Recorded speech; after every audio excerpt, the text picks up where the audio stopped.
Morning. જય પ્રભુ ઈસુ. આજે સવારનો સમય આપ સૌને હું ગુરુ દેશમાં હાર્દિક સ્વાગત કરું છું. અને આજે સવારે જે હું ગુરુ દેશમાં તમને લઈને જવા માંગી રહી છું એ છે પ્રભુ ઈસુ ખ્રિસ્તના પુનરુત્થાન પછીના સમય તેના શિષ્યો દ્વારા એ દર્શન લોકોને આપે છે, તેના વિશે આપણે એક સિરીઝ શીખવા જઈ રહ્યા છે. તેના માટે આવો આપણે બાઇબલ ખોલીશું. યોહાનની લખેલી સુવાર્તા તેનો 20મો અધ્યાય વચન 19 થી 23 સુધી. યોહાનની લખેલી સુવાર્તા તેનો 20મો અધ્યાય 19 થી 23 સુધી હું તમારા માટે વાંચવા માંગુ છું. ત્યારે તે જ દિવસે એટલે અઠવાડિયાના પહેલે દિવસે સાંજ પડે શિષ્યો જ્યાં એકત્ર થયા હતા ત્યાંના બારણા યહૂદીઓના ભયથી બંધ કરવામાં આવ્યા હતા. ત્યારે ઈસુ આવ્યા અને તેઓની વચમાં ઊભા રહીને તેઓએ કહે છે, તમને શાંતિ થાઓ. એમ કહીને તેમણે પોતાના હાથ તથા કૂખ તેઓને બતાવ્યા. માટે શિષ્યો પ્રભુને જોઈને હર્ષ પામ્યા. તેથી ઈસુએ ફરી તેઓને કહ્યું, તમને શાંતિ થાઓ. જેમ પિતાએ મને મોકલ્યો છે તેમ હું તમને મોકલું છું. એમ કહીને તેમને તેઓના પર શ્વાસ નાખ્યો અને તે તેઓને કહે છે, તમે પવિત્ર આત્મા પામો. જેઓના પાપ તમે માફ કરો છો તેઓના પાપ માફ કરવામાં આવે છે, અને જેઓના પાપ તમે કાયમ રાખો છો તેઓના પાપ કાયમ રહે છે. આવો આપણે પ્રાર્થના કરીએ. ઈશ્વર પિતા, આજે સવારનો સમય અમે તમારી પાસે આવીએ છીએ. આ વચન દ્વારા તમે અમારી જોડે વાતચીત કરજો. પ્રભુજી, અમે પ્રાર્થના કરીએ છીએ કે પરમેશ્વર પ્રભુજી, જે કંઈ શિક્ષણ અમે તમારા વચનથી લઈ રહ્યા છે તે અમારા જીવનમાં પ્રાયોગિક રીતે પ્રભુજી કાર્ય કરાવવા માટે તમે કૃપા કરજો. પવિત્ર આત્મા દેવ, તમારી કૃપા અમે માંગીએ છીએ. ઈસુ પ્રભુના પવિત્ર નામથી માંગુ છું, આમેન. આ જે ભાગ આપણે વાંચ્યું એના આગળના ભાગ જ્યારે આપણે વાંચીશું 20મો અધ્યાય તેના 1 થી 18 કલમ સુધી જ્યારે આપણે વાંચીએ છીએ ત્યારે મગદલાની મરિયમ વિશે આપણે વાંચવા મળે છે. શું છે કે મગદલાની મરિયમ ઈસુની કબર પાસે જાય છે અને ઈસુ ત્યાં હોતો નથી, પણ તેને ક્યાં મળે છે? એક બગીચામાં મળે છે. અને એને ત્યાં અહેસાસ થાય છે પ્રભુ સાથે પુનરુત્થાન પામેલા ખ્રિસ્તને તે પહેલી વાર જુએ છે. પછી જ્યારે આપણે આગળની ભાગ જ્યારે આપણે વાંચીશું તેને 19મી કલમમાં એ લખે છે, ત્યારે તે દિવસે એટલે અઠવાડિયાના પહેલા દિવસે એટલે ઈસ્ટર સન્ડે સાંજ પડે શિષ્યો જ્યાં એકત્ર થયા હતા ત્યાંના બારણા યહૂદીઓ ભયથી, એટલે કે એ દિવસે સાંજે બીજી વાર પ્રભુ ઈસુ ખ્રિસ્ત તેના શિષ્યોને ત્યાં શું આપે છે? તેઓને દર્શન આપી રહ્યા છે. વાલાઓ, કે પ્રભુ ઈસુ પુનરુત્થાન પામ્યા આપણે અત્યારે ઉજવી રહ્યા છે, પણ તે સમય દરમિયાન 2000 વર્ષ પહેલા તમે વિચાર કરો કે લોકોની માનસિકતા શું હશે. લોકો કયા ભયમાં, એવું એક કોમ, એવું એક ઝુંડ જે પ્રભુ ઈસુ ખ્રિસ્તની પાછળ ચાલતા હતા, પ્રભુ ઈસુ ખ્રિસ્તને પોતાના ગુરુ તરીકે, પોતાના તારણહાર તરીકે પ્રભુ ઈસુ એક નવો ઉપદેશ લઈને આવ્યા, તેની પાછળ ચાલનાર એક ગ્રુપ, એવું એક ગ્રુપ ત્યાં બીકમાં ને ભયમાં છે. અહીંયા આ ભાગ જ્યારે આપણે વાંચીએ 3 બાબતો જોઈ શકીએ છીએ. 19મી કલમમાં જ લખ્યું છે, ત્યાં બારણા યહૂદીઓના ભયથી બંધ કરવામાં આવ્યા હતા. પહેલી બાબત, તેઓ અત્યારની પરિસ્થિતિમાં, હાલની પરિસ્થિતિમાં તેઓ ભયથી ઘેરાયેલા હતા. વાલાઓ, પ્રભુ ઈસુ ખ્રિસ્તના મૃત્યુ માત્ર એઓને શું કહેવાય કે તેઓને ઘણું ગંભીર અવસ્થામાં ભયમાં નાખવામાં આવ્યા. તેના શિષ્યો, તે જે શિષ્યોએ પ્રભુ ઈસુ ખ્રિસ્તના ચમત્કારો નજરે જોયા, જેઓએ પ્રભુ ઈસુના કાર્યો તેની પાસે રહીને શીખ્યા, પ્રાર્થના કરતા શીખ્યા, ભૂતોને કાઢ્યા, એ સઘળું કામ પ્રભુ ઈસુની સાથે ચાલીને શીખેલા લોકો અત્યારે તેઓની હાલત બીકમાં અને ડરમાં છે. અહીંયા આપણે જોઈ શકીએ છીએ તેઓ પ્રભુ ઈસુ ખ્રિસ્તને કેવું નીચ રીતે મૃત્યુ આપવામાં આવ્યું, કેવું એને પરિસ્વાધીન કરવામાં આવ્યા, કેટલું દુઃખમાંથી તેને પસાર થવામાં આવ્યું, કરાવવામાં આવ્યું. તેઓ વન હેન્ડ એટલે કે નજર જોયેલા શિષ્યો છે. હવે તેઓના ભવિષ્ય વિશે તેઓ ચિંતિત, તેઓને ખબર નથી. તેઓને ખબર છે સવારે મગદલાની મરિયમ આવીને માહિતી આપી ગયા છે પ્રભુ ઈસુ ખ્રિસ્ત કબરમાં, પ્રભુ ઈસુ ખ્રિસ્ત ખબરમાં નથી, પણ તેઓ વિશ્વાસ કરવા તૈયાર નથી. જ્યાં સુધી હું ના જોઉં, જ્યાં સુધી પ્રભુ મને દર્શન ના આપે, જ્યાં સુધી પ્રભુના હું ઘાવને નહીં જોઉં, ત્યાં સુધી વિશ્વાસ નહીં કરું. એવા ઘણા બધા વિચારોથી ઘેરાયેલા શિષ્યોને આપણે અહીંયા જોવા મળીએ છીએ. જો પ્રભુ ઈસુ ખ્રિસ્ત જેવો બીજો કોઈ દેવ આ દુનિયામાં નથી. બીજી બાબત, તેઓ શું કહે કે તેઓ ભયથી ઘેરાયેલા હતા. પહેલી બાબત શું હતું?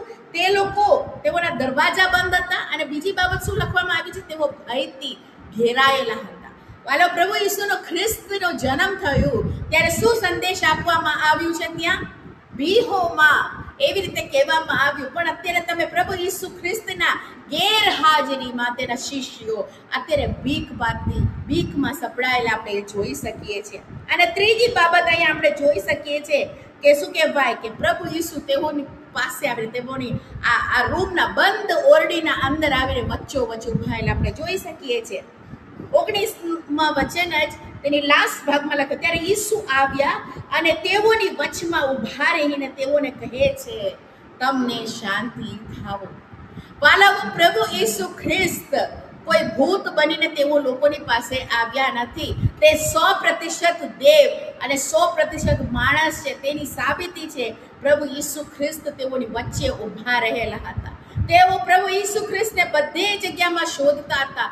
તેઓ એક અશાંતિભરી વાતાવરણમાં તેઓ ભીખમાં બેઠા હતા. હવે હું પ્રભુ ઈસુને જોઈશ કે નહીં? પ્રભુ ઈસુએ જે શિક્ષણ આપ્યું એ સાચું છે કે નહીં?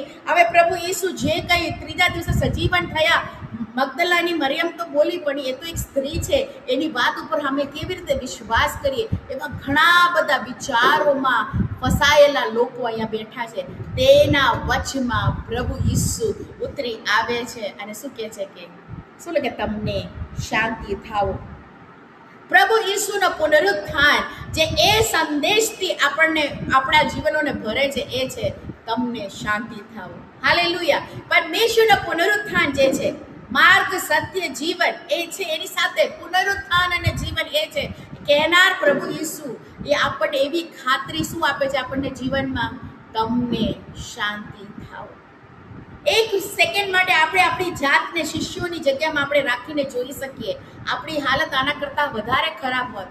આપણે તો ગામ મૂકી દીધું હોત. તેઓ ત્યાં ને ત્યાં એક બંધ ઓરડીમાં શું થશે તેના વિશે ખબર નહીં. તેમની વચ્ચે પ્રભુ ઈસુ ખ્રિસ્ત ઉતરી આવે છે. હાલેલુયા. આજે સવારનો સમય હું તમને એ જ બાબત ઉપર આશ્વાસન અને ઉત્સાહ આપવા માંગુ છું. પ્રભુ ના પહોંચી શકે એવી કોઈ ઓરડી આપણા જીવનમાં નથી.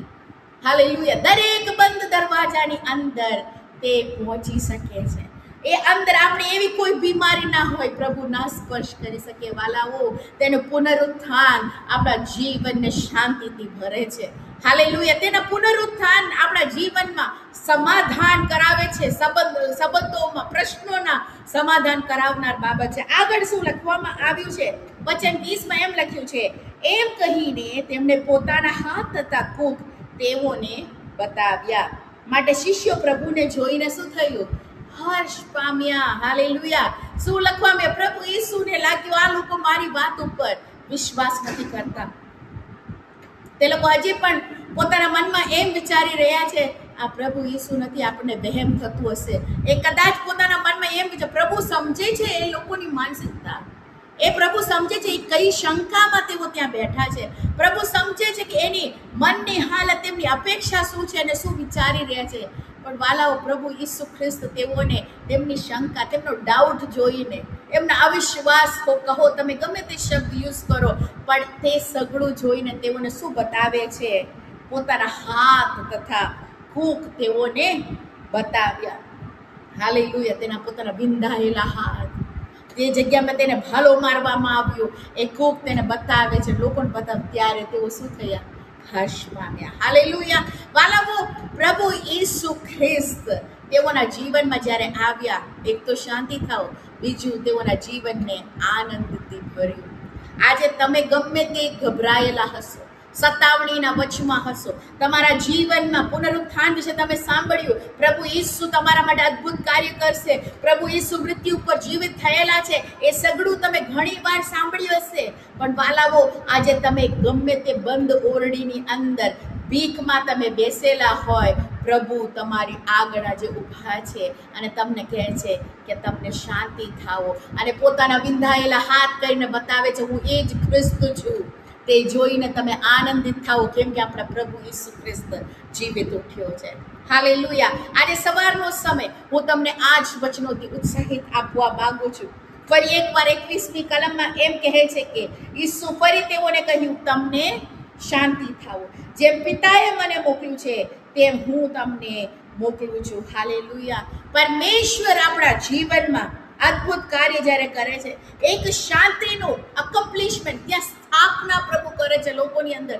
ફરી એકવાર એમને અહેસાસ અપાવે છે, એ હું જ છું, પુનરુત્થાન પામેલું ખ્રિસ્ત હું જ છું, જે માર્યો ગયો ખ્રિસ્ત હું છું.